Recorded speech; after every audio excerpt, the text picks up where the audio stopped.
Morning students, today we will start our second chapter from hunting gathering to growing food.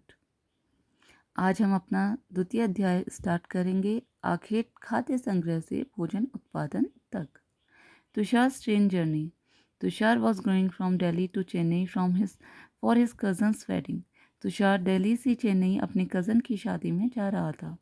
They were traveling by train and he had managed to squeeze into the window seat, his nose glued to the glass pan. Tushar rail से यात्रा कर रहा था और किसी तरह उसने manage किया कि उसे विंडो सीट मिल जाए और वो वहाँ से बाहर की ओर देख रहा था. As he watched trees and houses fly past, his uncle tapped his shoulder and said, "Do you know the train were first used about 150 years ago and that people began using buses a few decades later." जब वो बाहर की ओर देख रहा था window से और उसने देखा कि जो पेड़ हैं और जो घर हैं बहुत तेज़ी से पीछे की ओर जाते जा रहे हैं, तभी उसके अंकल ने, उसके चाचा ने उसकी पीठ पे थपथपाया और कहा कि क्या तुम्हें पता है कि हमने लगभग 150 साल पहले ट्रेन को प्रयोग में लाना शुरू किया. उसके कई सालों बाद बसों का प्रयोग किया गया. Tushar wondered, when people couldn't travel quickly from one place to another, did they spend their entire lives wherever they were born? Not quite. तो तुषार जो था उसे बहुत ज़्यादा आश्चर्य हुआ कि क्या जब लोग जल्दी जल्दी यात्रा नहीं कर पाते थे तब वो लोग पूरा का पूरा अपना जीवन केवल एक ही स्थान जहाँ पर वो पैदा हुए थे वहीं पर बिता दिया करते थे. नहीं, ऐसा नहीं था. The earliest people why were they on the move. जो अर्लीस्ट पीपल थे, आरंभिक मानव थे, आखिर एक जगह से दूसरी जगह क्यों जाया करते थे. We know about people who lived in the subcontinent as early as 2 million years ago. हम उन लोगों के बारे में जानते हैं जो इस उपमहाद्वीप में 20 लाख साल पहले रहा करते थे. Today we describe them as hunter gatherers.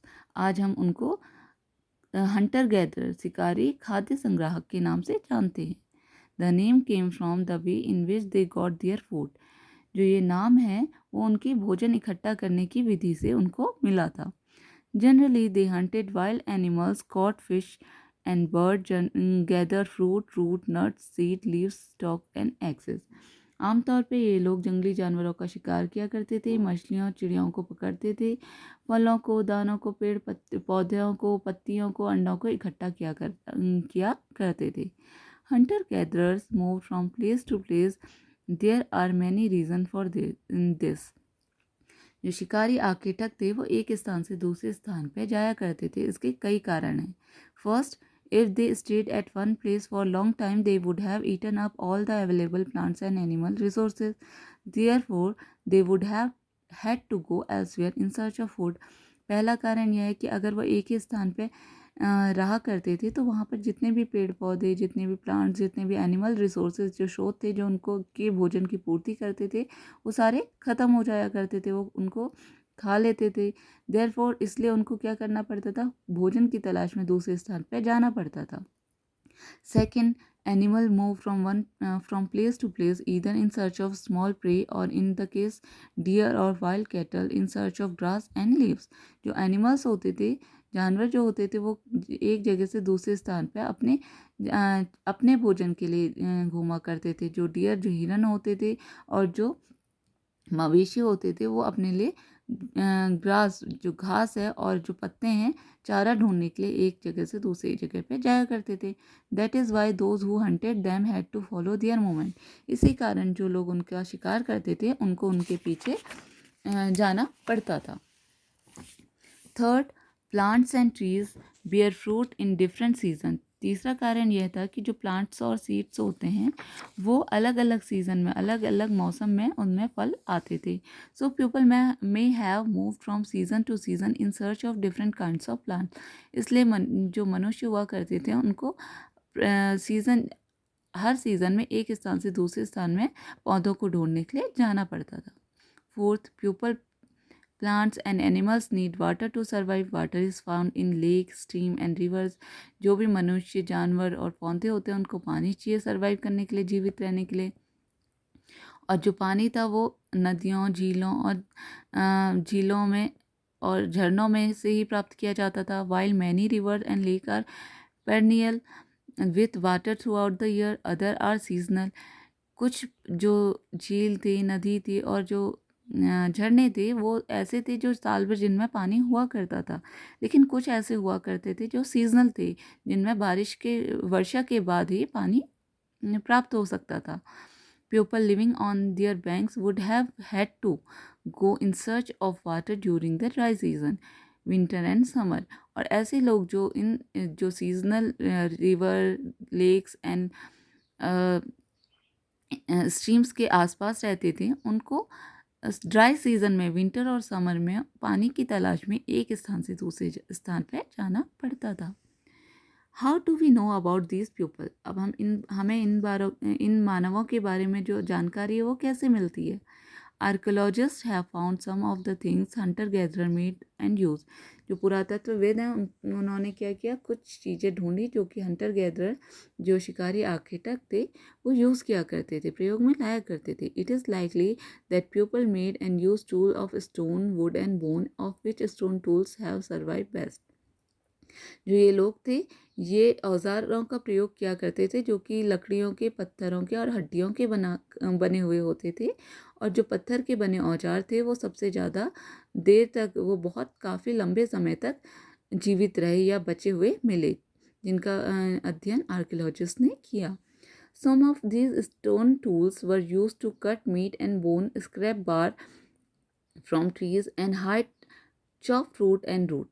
कुछ जो पत्थर थे उनका प्रयोग जानवरों को काटने, उनके मीट को काटने, और पेड़ों से छाल उतारने, और जो फ्रूट्स हुआ करते थे, जो फल फूल होते थे, उनको काटने के लिए किया जाता था। Some may have been attached to handle of bone और woods to make spears and arrow for hunting.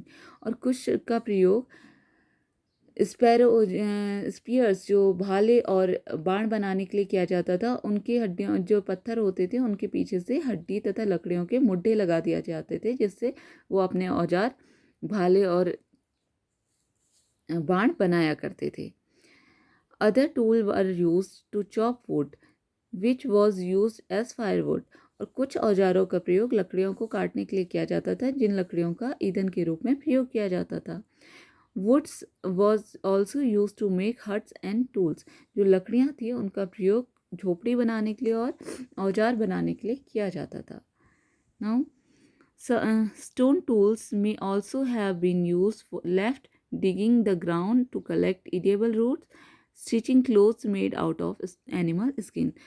आप यहाँ पर देख सकते हैं, जो लेफ्ट में चित्र है उसमें दिखाया गया है कि जो स्टोन टूल्स होते थे उसका प्रयोग खोदने के लिए, जड़ों को खोदने के लिए किया जाता था। And in right you can see, जो एनिमल्स से की स्किन से क्लोथ बनाए जाते थे, उनको स्टिच करने के लिए, उनको सिलने के लिए भी स्टोन टूल्स का यूज़ किया जाता था। Choosing a place to live in. Look at map 2 below. All the places marked with red triangle are sites from which archaeologists have found evidence of hunter-gatherers। Map 2 आपको देखना है, नीचे जो दिया गया है, इसमें जितने भी प्लेस ट्रायंगल से दिखाए गए हैं वो आर्कियोलॉजिस्ट, जो पुरातत्वविद थे, वहाँ उनको हंटर गैदरर, शिकार आखेटकों के क्या मिले हैं, प्रमाण मिले हैं। Hunter gatherer lived many more places. इसके अलावा कई अन्य स्थानों में भी हंटर गैदरर रहा करते थे। Only some are shown on the map. कुछ ही इस मैप में दिखाए गए हैं। Many sites are located near source of water such as river and lakes. और अत्यधिक इनमें जो अधिकांश जगह हैं वो नदियों और झीलों के किनारे हैं। फॉर एग्जांपल यहाँ पर आपको दिया गई है, एक ट्रायंगल से यहाँ पर दिखाई गई है भीमबेटका, ओके, हुंसगी एंड करनूल। आपको 3 प्लेसेस यहाँ पर दिखाए गए हैं जो कि नदियों के किनारे हैं। For example Bhimbetka is near Narmada river, okay. As stone tools were important, people tried to find places where good quality stone was easily available। जैसा कि आपको पता चला कि जो हंटर गैदरर थे उनके लिए स्टोन टूल्स बहुत ज़्यादा इम्पोर्टेंट थे, इसलिए ये लोग ऐसी जगह ढूंढते थे जहाँ अच्छे पत्थर मिल सके। Rock painting and what they tell us. जो शैल चित्रकला है ये हमें क्या बताती है, इससे हमें क्या पता चलता है। A painting from rock shelter describe the painting. यहाँ पर एक शैल चित्र दिया गया है, इस चित्र के बारे में बताना है। Many of the caves in which these early people lived have painting on walls. Some of the best examples are from Madhya Pradesh and southern Uttar Pradesh. जिन गुफाओं में ये लोग रहते थे उनमें से कुछ की दीवारों पर चित्र मिले हैं। इनमें कुछ जो सबसे अच्छे एग्जाम्पल हैं वो मध्य प्रदेश और दक्षिणी उत्तर प्रदेश की गुफाओं में से चित्र मिले हैं। These paintings show wild animal drawn with great accuracy and skill. इनमें जंगली जानवरों को बड़ी कुशलता से और सजीव उनका चित्रण किया गया है, जो कि बहुत इतनी एक्यूरेसी, इतनी कुशलता से किया गया है कि ऐसा लगता है कि वो क्या है, बहुत ज़्यादा सजीव उनका वर्णन किया गया है। Hope you all understand this chapter, this part of this chapter. Thank you.